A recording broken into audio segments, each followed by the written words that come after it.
Now, it might surprise you to know that I am a frequent consumer of ABC content. Of course, the cricket's on at the moment, so obviously I'm listening to that. That's not the same with Jim Maxwell off sick, I have to say. I'm a regular listener of Classic FM, though I'm getting a bit sick of being told on which Aboriginal land a concert is being performed. You know, I'd maybe cop it if it had some sort of relevance to the composer, but I don't think Aboriginality has much to do with Rachmaninoff being performed in Elder Hall. Macca on a Sunday morning, I have to say, is about the only non-woke part of the joint, and well worth listening to if you want to find out what's going on in the bush. I do enjoy the midnight quiz, the Marty Challenge, most nights. It's probably the best thing on the ABC. And I listen to The World Today every afternoon, which usually infuriates me with some kind of bizarre lefty story that I assume must be enthralling to inner city listeners, but I just don't really get it. One of my favourites this year was the story of a transgender op shop in Ballarat.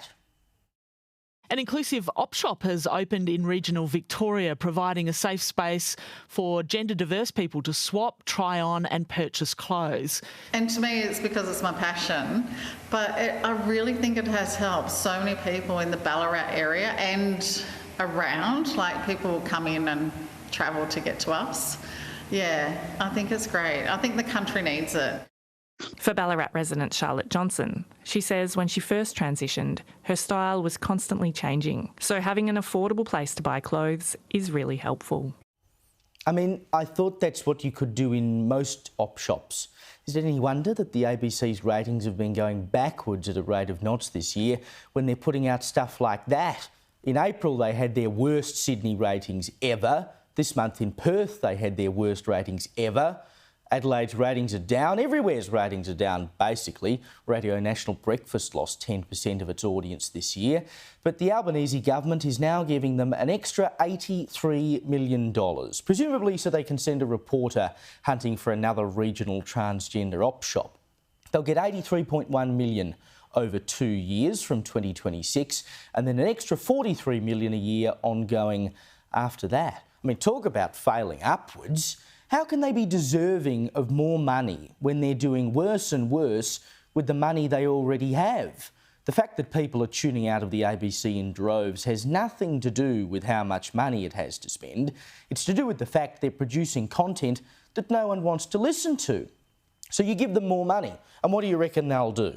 They'll make an even more expensive failing product. It's a bit like education. For decades, we've thrown more and more money at it while we watch academic results go backwards, hoping that something will change. But we've actually just created a more expensive failing system. The definition of insanity, as they say, is doing the same thing over and over again, expecting a different result. And it's one thing to say, oh, well, they need more money because of inflation, etc., etc. But this is quite seriously rewarding bad behaviour. I mean, if I walked into my boss's office and said, excuse me, Mr. Boss Man, I want a bonus after having the sort of year that the ABC's had, I'd be laughed out of the joint.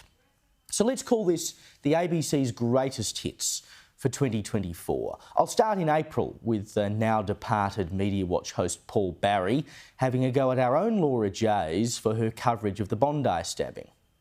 The media were leading with the tragic story of the Sydney woman whose baby had been stabbed in her pram, with Sky's Laura Jays setting reporters on the trail. There's one victim I do know about, and it's just so cruel.